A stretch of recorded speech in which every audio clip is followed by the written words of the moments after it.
My name's Hayden McCall. I'm a General Manager here at iStart, and I'll be moderating today's session. Lessons for managers from the Angry Birds game. All about building teams, managing GenX and GenY staff, and improving engagement across the team. I mentioned for our sponsors today, Citrix Coaching Manage, and powered today by the tool you've got in front of you, the GoToWebinar solution. Just to note that the session today will be recorded. You will be receiving an email afterwards to give you a link to that recording, so no need for note-taking. You'll get all of what we do today sent through to you. We do really want to encourage a lot of interaction, questions, and we'll hopefully get to answer them all as we go through. So just fire into any questions. I'll show you a little bit how to do that. One thing today, and a number of people have come in around as invitations have gone out, just asking about Christchurch today. A lot of you will be aware today's the anniversary of the Christchurch earthquake. 182 victims lost their lives. It's a bit of a sad day for New Zealand, and we will pause proceedings during the question and answer at 12:51 for a couple of minutes of silence, and just to acknowledge that. Let me set up.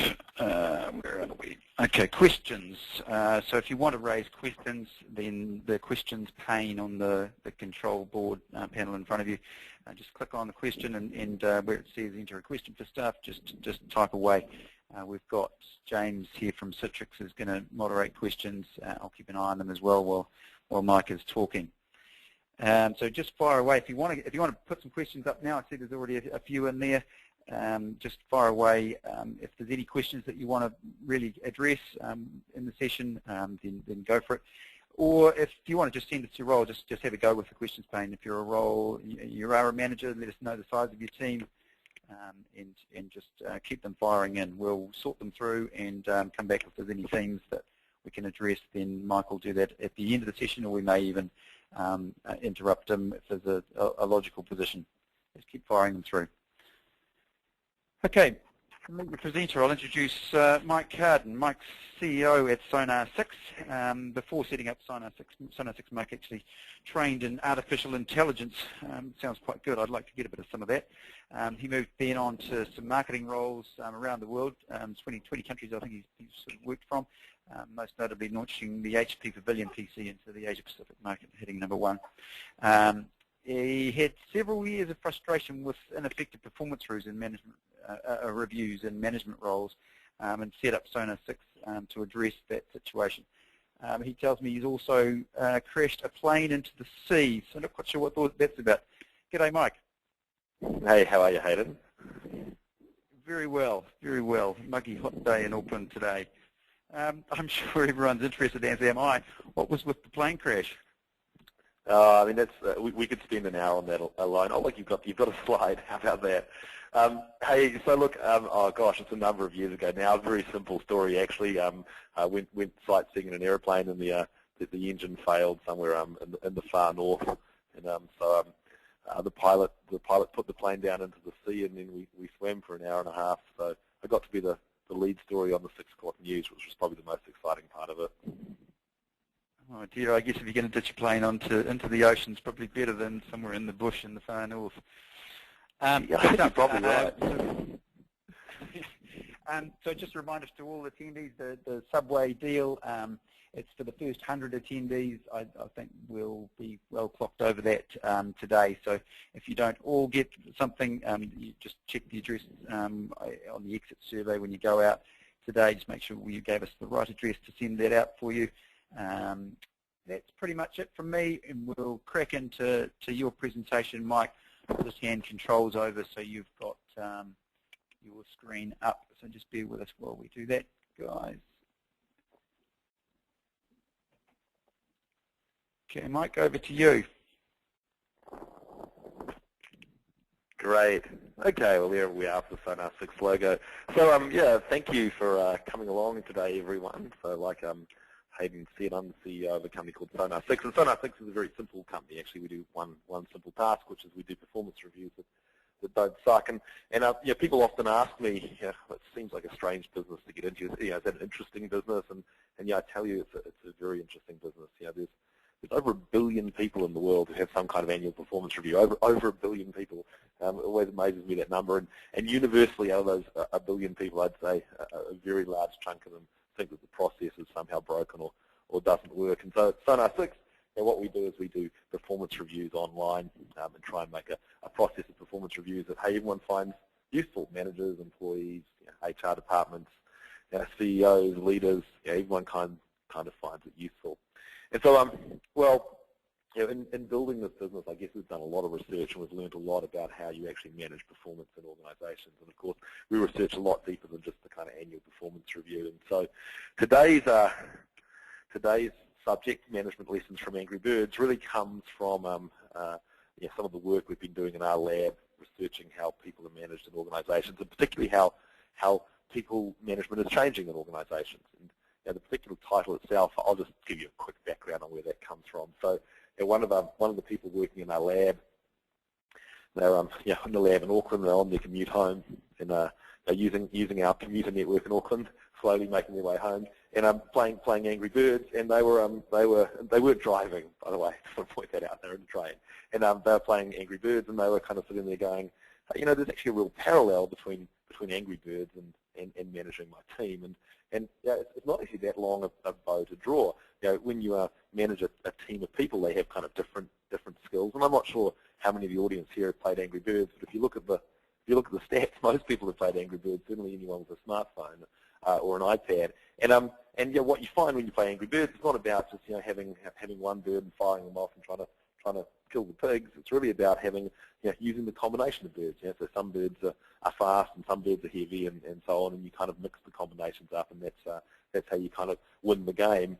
And I guess that he sort of started thinking about it, saying, hey, well, maybe actually business is a little bit like that. Management my team is a bit like that. I'm not actually really charged with the individual performance of my team members. Sure, managing people individually is important, but ultimately I'm charged with the overall performance of the team. And really, what's important is how we kind of manage those combinations rather than necessarily how we work with individuals. And so he went off and took that idea back to us, and I guess that we kind of expanded on that and did some work on that, and eventually kind of riffed on it for a bit and came out with a whole bunch of different topics about, hey, if we look at Angry Birds, what can we kind of learn about how we manage people? And this presentation today is going to go, it's going to go all over the show. I think that should make it interesting to people. So we're going to talk a little bit about what's wrong with the way that we manage performance at the moment. What's different about Gen Y and millennials, so younger people entering the workforce, how are they kind of changing the way that management works, and then certainly what can we learn from gaming, from all the different kind of games that people play. So to kind of kick straight into that and talk about what's wrong with what we've got, well, I'm going to talk a little bit about kind of the traditional approach to getting the best out of your people, which is kind of a performance review process or something like that. Now, you don't necessarily need to have a specific performance review process for this to make sense, but hopefully this rings true with some of you. And that's really this idea that when we come to kind of managing people, we start to have strangely unnatural conversations. So typically when you're having a conversation with someone, they talk and you talk and they talk and you decide things, and maybe you argue a little and you joke and so on, and you reach some kind of outcome. But when it comes to kind of managing performance, a lot of managers and a lot of people kind of slip into this sort of kind of one-sided power base where a manager is sort of trying to take negative feedback and deliver it, and they're saving up this negative feedback. They feel unhappy about delivering it, so they're kind of hating it. The employees kind of dreading it, and you have these kind of unnatural, forced conversations, which are kind of no fun for anyone. And so typically in the past, HR departments have come in and sort of said, hey, we need to work out how we kind of solve this. We need to work out how we kind of get better management practice going on. And that often leads to what we kind of call the HR sort of cycle of doom, which is that you kind of have these infrequent reviews where managers talk to their employees and set goals, and the kind of normal management of people becomes kind of infrequent and very structured. And because it happens infrequently, it's got to be really detailed to collect the whole year's worth of information maybe. And then HR kind of breaks out the textbooks, and they create this sort of massive process of how we're going to do that, and of course that leads to some horribly detailed requirements that scare everyone off, and so you then go, well, we don't want to do this very often, and you kind of get back into the cycle. And so, what we're saying is, hey, maybe there's a simpler way to do this. Maybe there's a simpler way to think about managing your people. And there's this sort of perception that you do all this work and it's just not useful, that you kind of collect information and it goes basically nowhere. And I guess the way it's been described to us, a lot of kind of performance management processes when we talk to managers particularly, and employees as well, as they say, it feels like the edict of a distant HR department. We need you to do this for us. It's not really about managing people, it's not about getting better performance out of your team, but it's about some kind of compliance exercise. And so I guess that everyone recognizes that feedback is important, but feedback can be given in 3 minutes in a corridor. So why is there this sort of approach of paperwork and so on? How do we make it so that kind of feedback and managing people becomes kind of more candid and more timely and so on?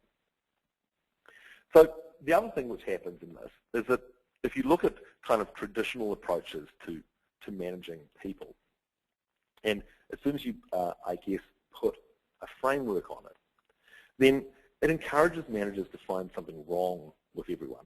It's I don't know, anyone who's been involved in kind of a performance management approach sort of sits there going like, okay, well, part of what I've got to do here is I've got to find things to improve.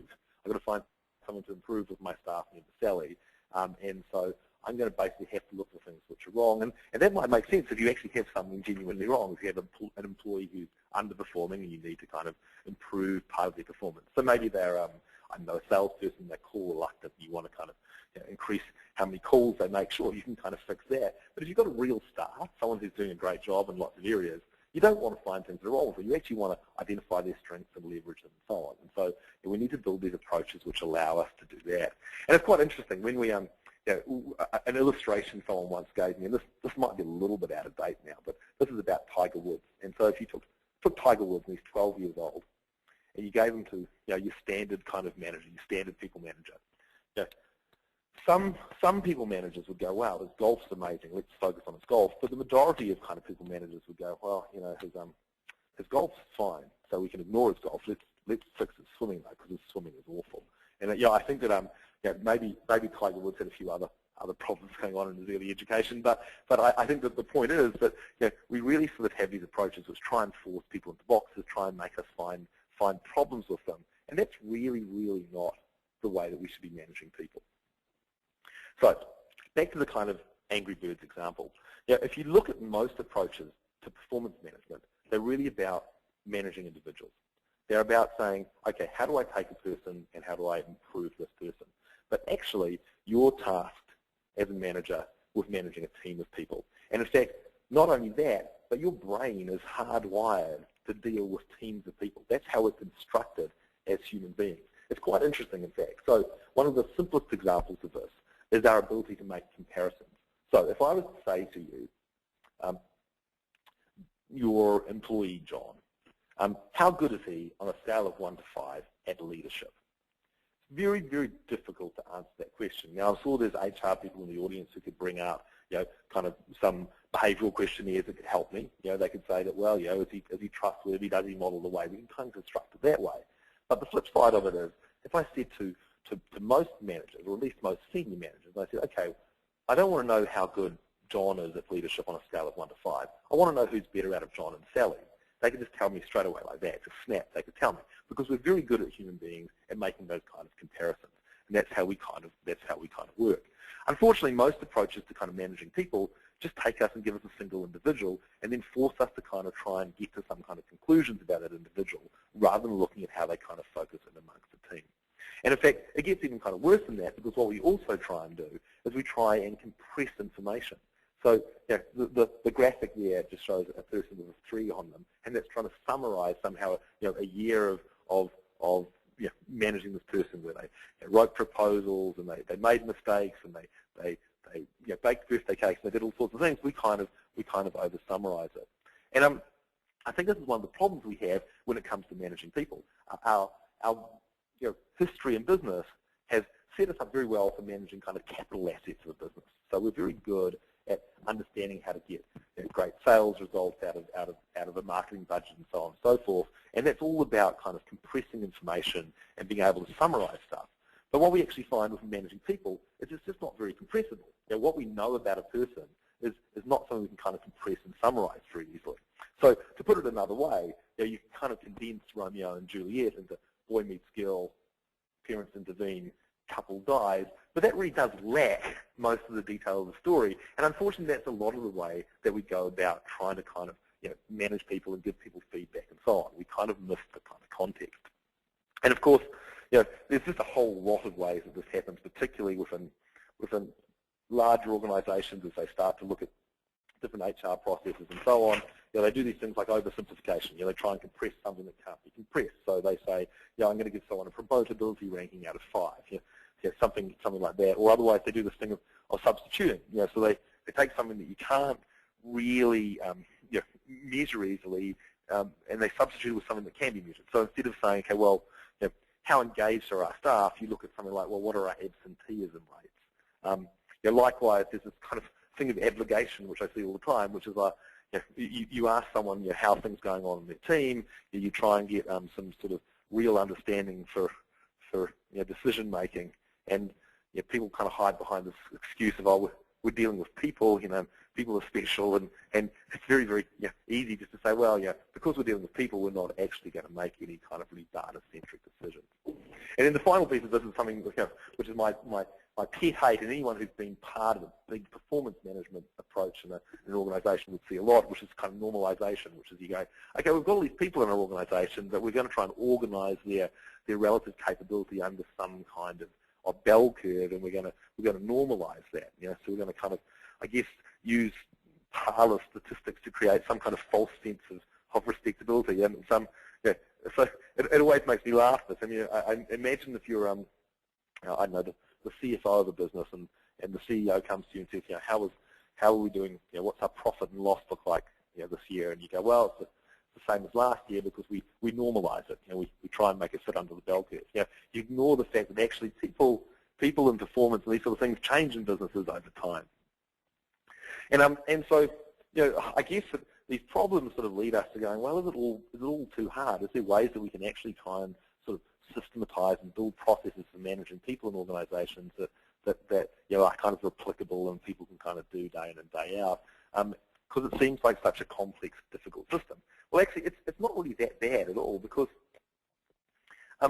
although it is a complex system, managing people is a complex system, it doesn't mean it's not predictable and not manageable, right? And so, I think that the weather is the example I use, and the weather in New Zealand over the summer has been, I guess, kind of predictable in its own way, right? It kind of rained and we expected it to be sunny, but at the same time, when we look at that, weather is a kind of predictable system. You don't always get it right, but you can kind of predict it. And it's a little bit the same when we manage people, that actually we can kind of see patterns, we can see kind of how the management of people works and how those things happen. And so therefore we should be able to kind of take a more systematic approach to it. And so, I think that it's interesting actually. If you look at marketing departments in most organizations, marketing departments are actually pretty good at dealing with large groups of people, which are customers, about making decisions about large groups of people and making decisions about people on a whole and so on. So maybe we can learn something from marketing. So to summarize those bits and pieces initially there, about what seems to be wrong with the current approach to how we manage people, well, the first one is that really if you're going to build tools to manage people, you don't really want to necessarily create tools to help you categorize people and report on people and so on. Probably what you need to do is you need to provide simple ways of supporting conversation, simple ways of actually helping people have natural conversations with people to reach good kind of outcomes about how someone's going to perform. That seems kind of simple, but that's kind of the first piece of it. But the second one, very, very important, we think, is that actually when you're looking at people, you actually need to encourage comparison, because that is the way we work. And so you're going back to the Angry Birds example, you've got different kinds of birds with different kinds of capabilities, and unless you can make the comparison between those different kinds of birds, you're not going to know how to use them, you're not going to get to the result that you want. So you need to be able to encourage comparison with any approach to managing people. Now, of course, you have to be sensitive in this, but you can't ignore it. You can't say, I'm going to ignore how I act as a human being And human beings naturally compare people all the time. Now, the other piece of this is that we know that if you're going to actually build a system, you're going to build something to manage performance, then you need the information that's collected in that system to go somewhere. Otherwise, it just doesn't seem useful to people, right? So you actually need to take the information and show that, hey, we're actually going to do something with that information. It seems a simple point. And then the final piece of this is that maybe we can actually learn from marketing. Maybe marketing is actually pretty good at managing people in a way, and that it kind of deals in a systematic way with researching customers and so on, and making decisions and deciding what works and what doesn't work, etc. So to keep moving along here, the next piece I said we'd look at is what's different about Gen Y and millennials entering the workforce. Is there something we can learn from these people? And certainly, these people definitely are more involved in gaming and those sort of things, although we'll talk about some stats about that later.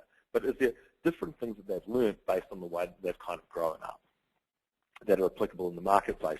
And of course, Gen Y are solidly here. In fact, anyone who's under 30 in the workplace now effectively is Gen Y. And I guess that we have this natural tendency amongst generations is to always think that there's something wrong with the next generation that's coming along. And if you look at Gen Y, they're often kind of characterized as being sort of disloyal or lazy and having short attention spans, and you practically need to throw parades when they've accomplished the simplest task, and they want the top job and day one, and they don't respect experience, and they won't be long-term employees, and they're only motivated by money, and they need work to be fun, etc., etc., etc.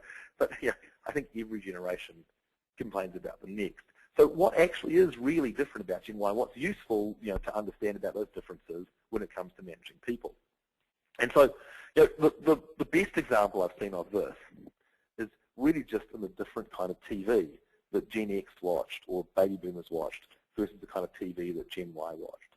So if you're in Gen Y, well, if you're in Gen X or you're a baby boomer, the majority of TV you've watched, outside of current affairs and those sort of things, is probably being sitcoms. And so if you look at the kind of traditional sitcom that used to be on TV 20 years ago, like Charles in Charge is the example there, then you kind of have this authoritarian figure that you defer to. You kind of defer to the senior authoritarian figure, and regardless of their skill or efficiency. And so you do what you're told because of kind of long-established hierarchy, not because of a sense of respect. And maybe you play the system to do as little work as possible, and you cover up and you shift the blame, and that's kind of how the humour's based. But it's very kind of hierarchical.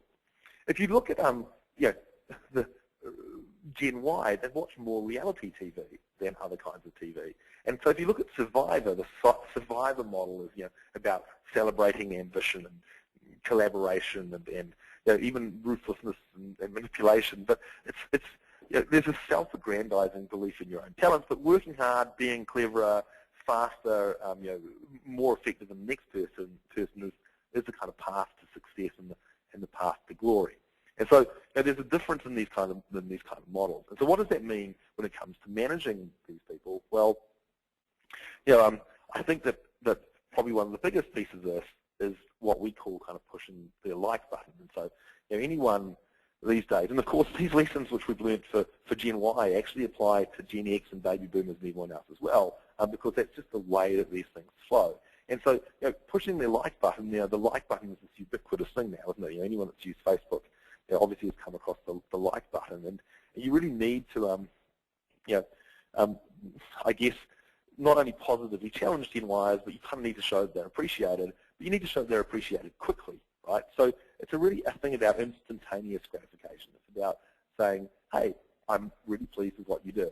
And so, I guess that the way that this has been characterized to me is that if I look at Facebook and I post something on my status on Facebook, I kind of expect to get some kind of comment on that Facebook post sometime soon, right? In fact, I'm disappointed if I don't. I'm looking at my smartphone going, hey, is someone going to comment on that? Because I've been trained by things like Facebook and lots of other things in my life to kind of expect instantaneous gratification.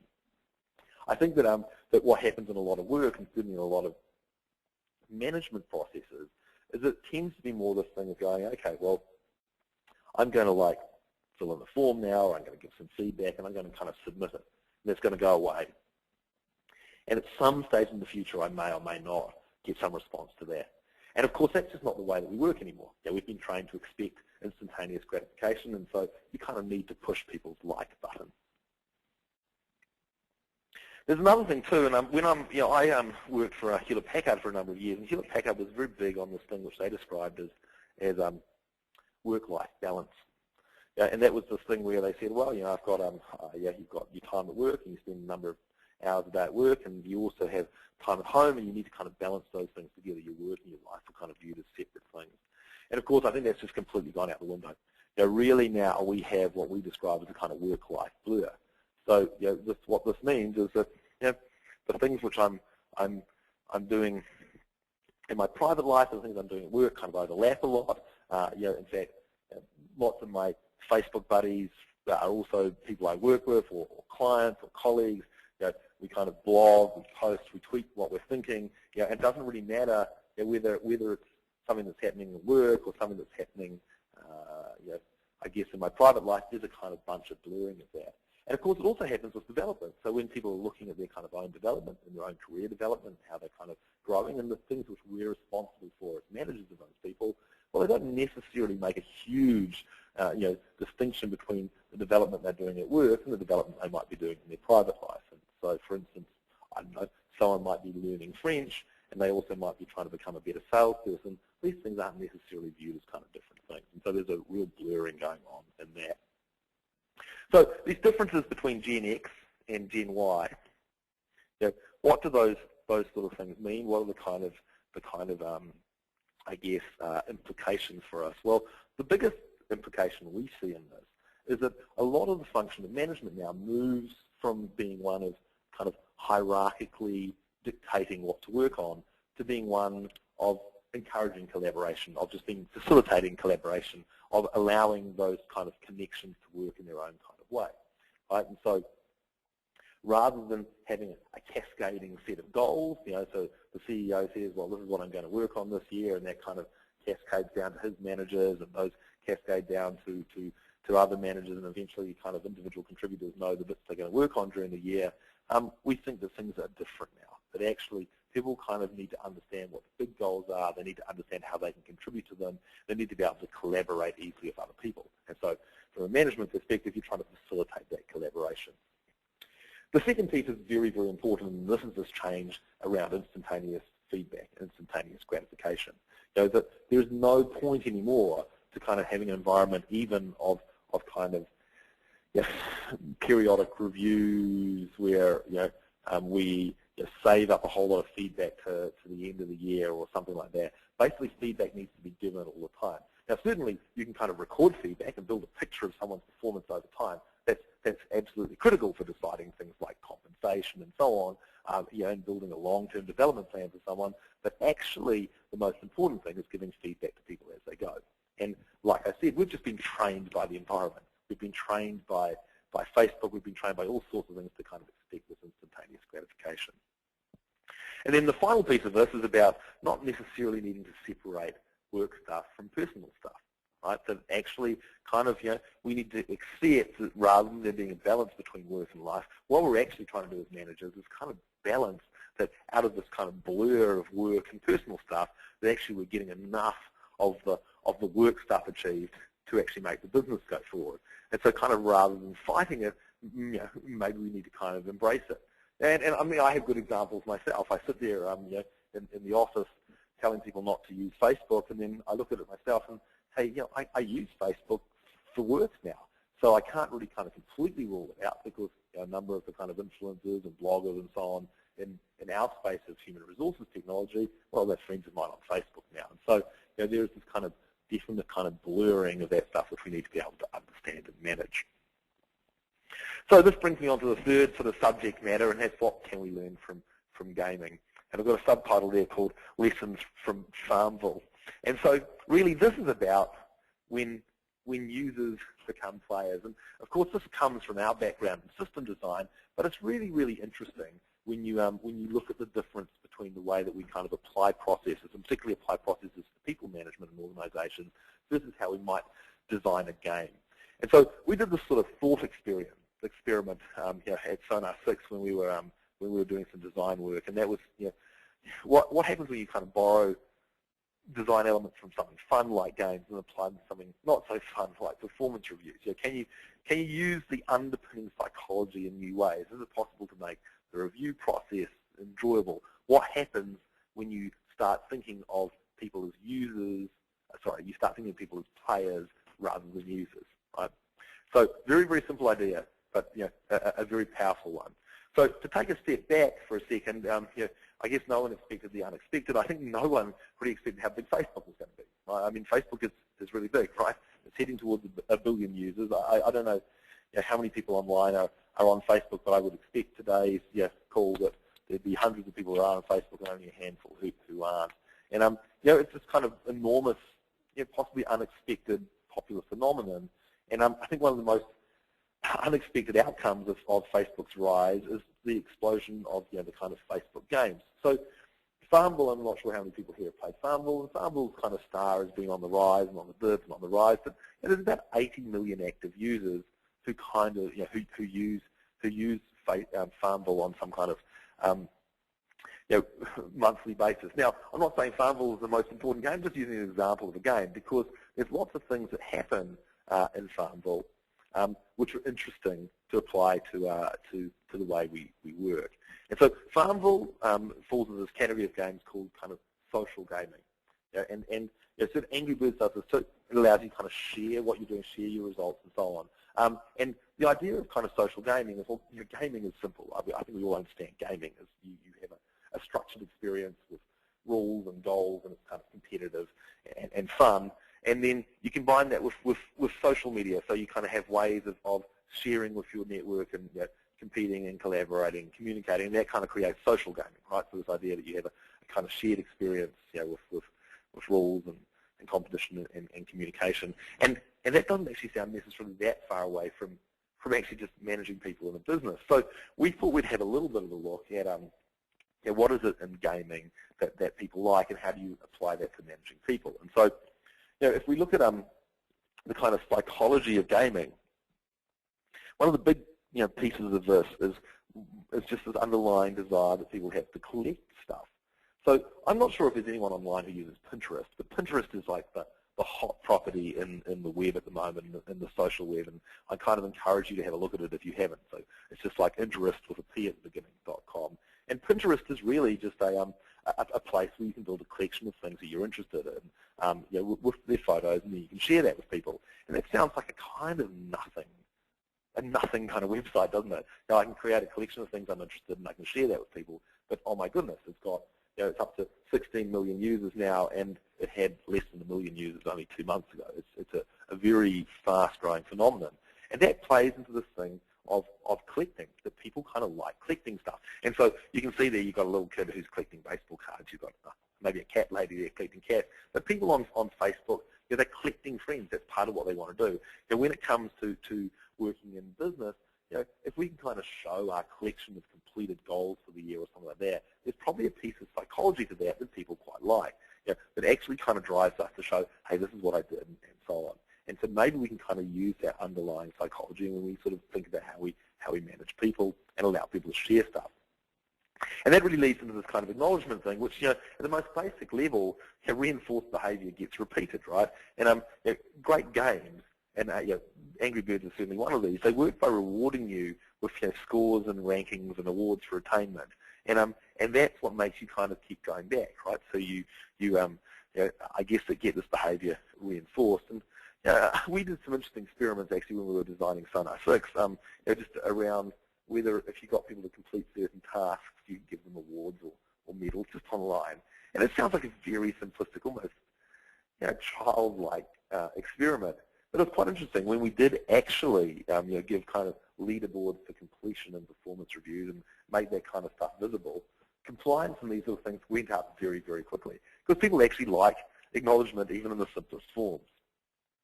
But the most important part of kind of social gaming is this idea of exchanges. And social media and social games really encourage what I describe as structured social exchanges. Right? So there's a dialogue backwards and forwards. There's a dialogue amongst multiple people, and it's backwards and forwards. And that's really interesting. That is really what led to the growth and the explosion of things like Facebook. And the interesting thing is, if you look at a lot of management, it's not even a two-sided dialogue. It's a kind of one-way dialogue. So rather than being kind of, rather than kind of thriving on these kind of multi-person exchanges, which we know really work in gaming and in social media, what tends to happen management-wise is we sort of revert to some kind of approach to management, which is about saying, okay, well, I'm the manager and I'm going to say some stuff to you, and maybe I'll give you an opportunity as the employee to give me some kind of feedback. And so we think that actually there's definitely a play out there that says, hey, maybe you can kind of build approaches and systems and so on that play into this need of new generations to want to collaborate more and so on, and actually provide a much more structured approach to gather dialogue and gather feedback and pass that round. And that should be the way that maybe people are managed in the future rather than just a kind of one-way directional dialogue. So, if you look at products in the marketplace like Yammer, Yammer is an internal social network tool for businesses. These sort of things just encourage this kind of structured dialogue around the organization. It's amazing how much progress you can make with simple tools like that. So the last thing on gaming, and this is really just about the design of things which we do in business, is about accessibility. So we talked about instant gratification and GenY's requirement for instant gratification, and how we're being trained to expect more instantaneous gratification by all the tools we use. Well, it's quite interesting. If you play any of these games, and Angry Birds is a perfect example, Farmville's another great example, you don't have to learn that, do you? No one sits down and says to you, this is how you're going to play this game. If you look at systems or processes or even just the way that we do work in businesses, there's an expectation often that you're going to have to be trained to do something versus this expectation in gaming, which is around learning by discovery. And what learning by discovery is this thing where I start off and I'm given a very simple task. So in Angry Birds, I'm given one bird and one pig, and I can kind of figure out what to do and then kind of figure that out myself. And then it's structured in such a way that as I move on to the next level, there's more birds, there's more pigs, there's more different obstacles, there's more different kinds of birds, there's more different kinds of armor on the pigs, there's all sorts of things that happen like that, and basically I start to learn through discovery how to do stuff. And that's actually one of the easiest ways of learning. In fact, I can sit down and I can immediately start doing this stuff. And so, I think that when it comes to not only system design, but just the design of processes and the way that we work with people and businesses, then maybe we should take this approach around accessibility, about allowing people to kind of learn by discovery. So, summary from what we've learned on gaming is that gaming works by having visible feedback. I can kind of see how I'm doing. I can understand how I'm working. And a lot of businesses don't work that way. In fact, they tend to kind of hide this feedback, hide this kind of understanding of how I'm doing. And that is because they don't have a kind of structured multi-person dialogue. They instead have a kind of edict that comes down or a directive that comes down, and you kind of work on that.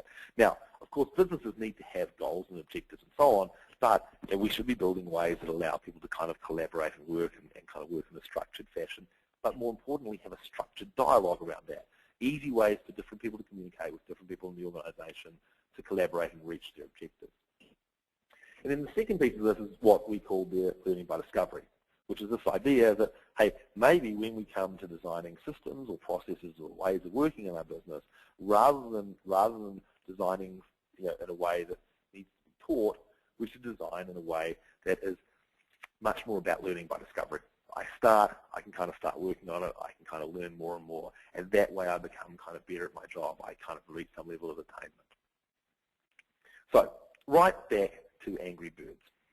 And if we remember the story here, it was about I guess an employee of ours who was sitting on the train and playing Angry Birds, and they realized that a lot of the issues they had around managing people seemed to be not that far away from Angry Birds. But actually, the big thing in Angry Birds was I was trying to manage a group of different kinds of birds with different kinds of capability to reach an outcome.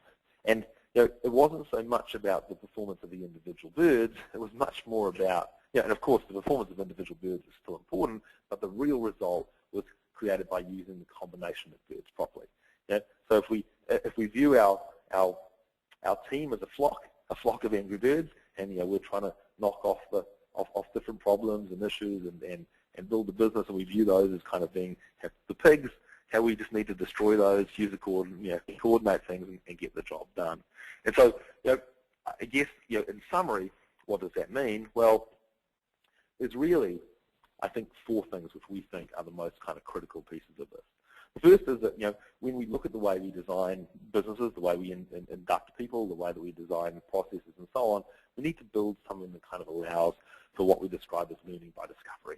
And, when I come to Angry Birds, I don't get given the manual on how to use it.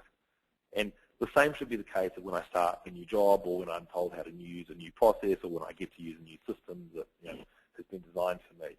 I should be able to sit down and take the first steps myself, and those first steps should give me the confidence to take the second steps. Those second steps should give me the confidence to take the third steps, and so on. So this is that idea of learning by discovery. We want to structure an environment where people can learn by discovery. The second piece is this really idea around dialogue, that you need to have a dialogue going on, that you need to be able to have a structured dialogue. So lots of people in the organization need to be able to communicate and work together and give feedback and so on.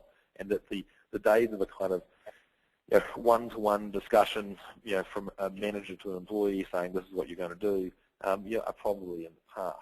And then the flip side of that dialogue is that if we're going to have frequent discussions, we're going to have frequent feedback and so on, it leads us to have the ability to give instant acknowledgement. That we can acknowledge when people do things well. We can give negative feedback immediately, but we can have instantaneous feedback. We should be building a business where our whole view is that we should give feedback straight away on everything, because that's the world that we live in. We don't play Angry Birds and fire off our birds and then go off for 3 or 4 days to find out what happened. We fire the birds and we see what happened, and that's the kind of instantaneous gratification loop we're quite used to. The next piece of this is about encouraging comparison. That as human beings, we're very, very good at making comparisons. And when we look at our kind of flock of birds, we make comparisons between the different birds that do different things, and that's how we work as human beings.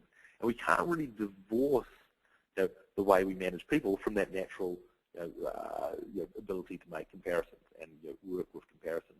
And of course, that leads into the next bit, which we learned from GenY, which is that the world has moved on to one where collaboration is viewed as very, very kind of core and critical to the way that people work.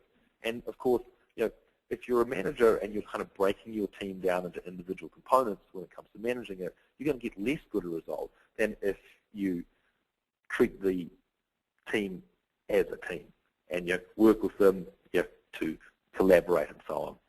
And then the final piece of it is just about making it personal. The example of Angry Birds is a good one, because that's a game I play on a smartphone, and a smartphone is something that I was given to me by my work, and that's a kind of personal device. But I'm kind of using it to play a game on. Even though it's something that I have for my work, there's a real blur. Right? There's a real blur just in what's this tool for. So when I'm given, I don't know, a financial calculator by my first job to go off and sell groceries to supermarkets, I kind of know that tool is just to be used to sell groceries to supermarkets. So I can't really use that to have fun by myself. But if I look at the tools which I receive in business now, smartphone's a great example. That's a tool that I'm using for work, certainly, but I'm using that to check my Facebook. I'm using that for playing games and so on and so forth. There's this real blur in the tools, and of course it's really reflected in the blur in the way I do work. That there's no huge difference between learning to speak French when I'm at home and learning to become a better salesperson when I'm at work. They're all things I'm kind of striving towards, and I'm starting to organise those in the same sort of places. So when we start to work with managing people, we need to make a lot of this stuff as personal as possible. So kind of again, reiterating, we want to learn by discovery. We want to create tools that people can just kind of step into. We want to create processes and inductions where people can take the steps themselves. We want to make sure we have instantaneous feedback and great dialogue. We want to make sure that we use people's natural abilities to compare between people's strengths and weaknesses and collaborate and do that stuff rather than try and kind of ignore that. We want to make sure that we kind of make that personal. And those are some of the lessons which we think we've learned by playing Angry Birds. So that kind of brings my formal presentation to a close. Hopefully that was interesting to people, and we'll pass now into the Q&A session. So folks, just send questions in. I've got a few stacked up, so feel free to put questions through. Listen, a question came in just as you were presenting, Mike, and it was a word that caught my eye as well. Obligation. Darren was wondering, is that a word, and what does it mean? Maybe it's made up. No, I think obligation is it's a little bit like abdication. Obligation means when I have responsibility for something, but I just push it away, right? And so I think the example we were using was around when you're looking at metrics of performance in people, and there's this often response which we have which says like, well, it's just too hard to do. It's very hard for me to give you an accurate answer on what's happening with my people because they're people. I mean, I think we've all heard that excuse before, right? You know, if you say, hey, what's happening? What's the feeling in the team? Oh, it's kind of hard to say. And I think that is, there's a common thing that happens in business, which is that we kind of make excuses when it comes to decision making when it relates to people because they're people. And I guess that's what we meant by obligation. Okay, good stuff. Listen, just for attendees, just while we're going through Q's, there's a little poll that we can put up just to see how many people actually play Angry Birds. So I'll just fire that up. You can put that in, answer it at your leisure. Mike, another question specifically from Zavana came in early on, looking at managing performance across teams that are, I guess, across multiple sites or off-site, so you're not getting that personal contact. Just maybe some observations from you in terms of an approach that might help out in that scenario.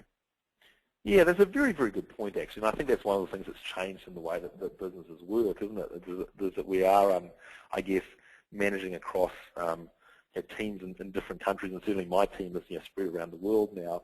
I mean, I think that the big thing that allows us to do that is technology, of course, right? And things like GoToMeeting, those sort of tools really, really help with that. But then also sort of simple tools help a lot. And one of the things which I've found is surprisingly useful, and I think this is going to probably surprise a lot of people, but most of my overseas team, I'm friends with on Facebook.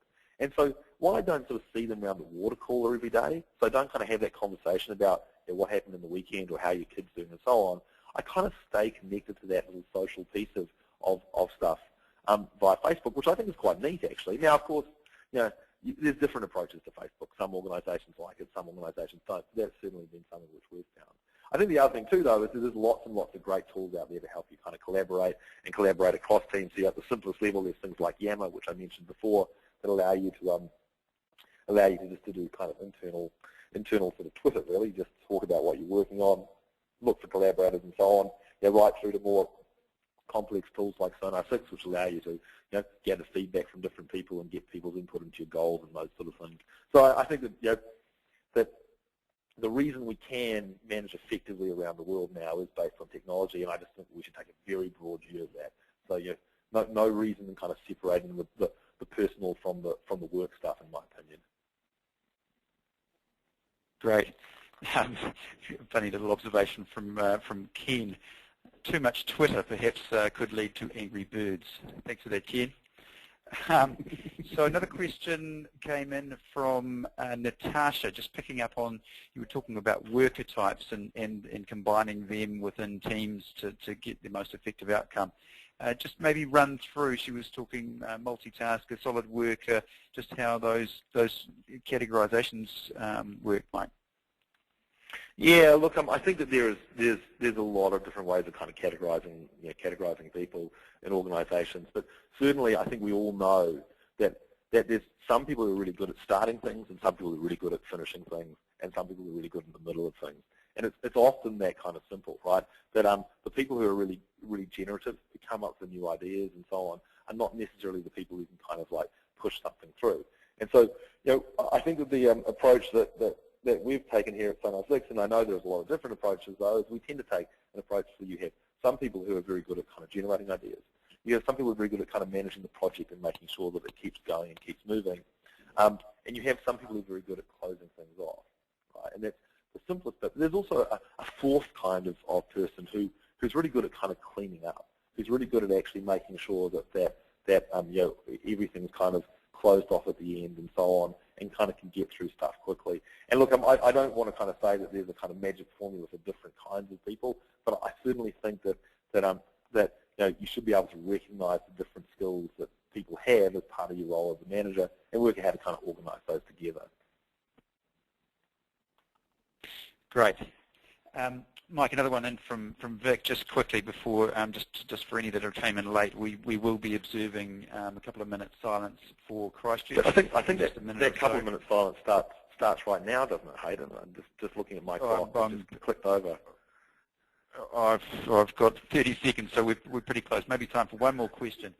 Just a question from Vic. When you say make it personal, is that related to ownership of strategies or actions moving forward in terms of? Look, I think I think ownership stuff's important, but I think the other piece of that too, though, is that actually you just want to accept that people are personally involved in virtually everything they work on. That we're not automatons, we're human beings. Yeah, brilliant. Okay, look, let's switch to a couple of minutes just acknowledging the victims of Christchurch. We'll be back on air in a couple of minutes.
I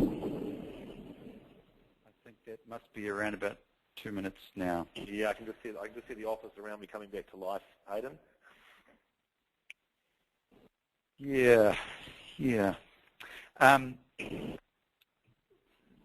Where are we? I've got a question in here from Paul, just around tools and deciding different personality types. So whether you've got, I guess, some processes that you've seen used to categorize, or you've carried a little bit with an earlier question. Your observations, Mike. Yeah, look, there's lots of great tools actually for understanding different personality types. But I think I'm going to caution in a couple of ways here. So I think one of the most important things is that you don't get over technical on it. So we certainly use different processes here. You can research online lots of different ways of doing that. But I think we have to accept a couple of other things. One is that people are a real mixed bag. We have good days and we have bad days, and we have all sorts of kind of personalities that show themselves at different times. And I think that is something that we have to be kind of careful that we don't box people too much. And then the second piece of that is that, hey, good managers kind of do a lot of this stuff quite naturally. And so I think that sometimes we sort of try and stick a bunch of process on top of something where actually like a good manager can naturally do it. And so you don't want to kind of mess with that. But the examples where they are useful is really more for allowing people to kind of do some level of self-assessment, because I think that's the thing that you recognize very quickly in this, is that me being able to tell what personality types my staff members are is probably not as important as my staff members being able to kind of see their own weaknesses. And your weaknesses are often your own blind spots, right? And so I think some of those tools are useful for that. And like I said, I think just a bit of internet research, you can come up with some pretty good ones. Okay, good stuff. I guess you don't want to pigeonhole people into boxes too quickly, but if you can classify, you can come up with a strategy. Just a question you touched on around a new social network site that you'd been playing around with, Pinterest, I think it was. Maybe just Pinterest,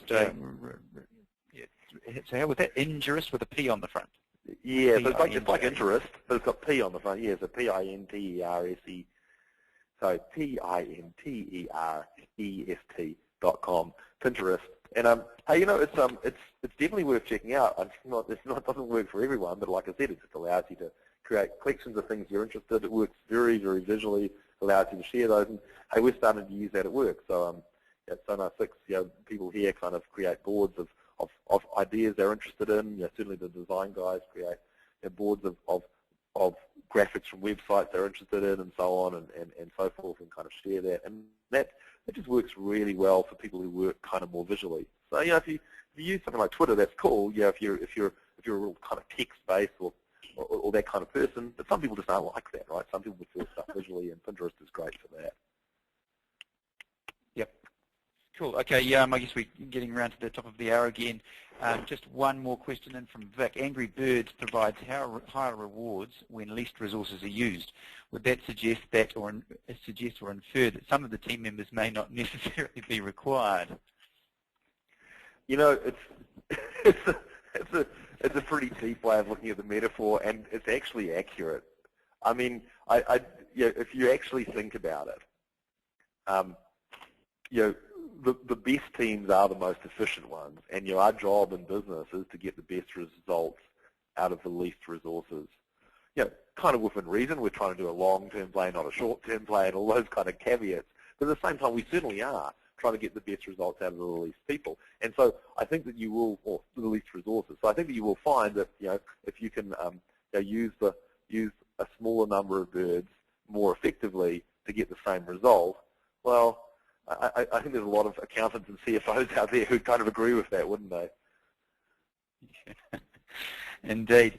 Okay, folks, that's been great. Lots of engaging questions, and thank you very much for everyone attending.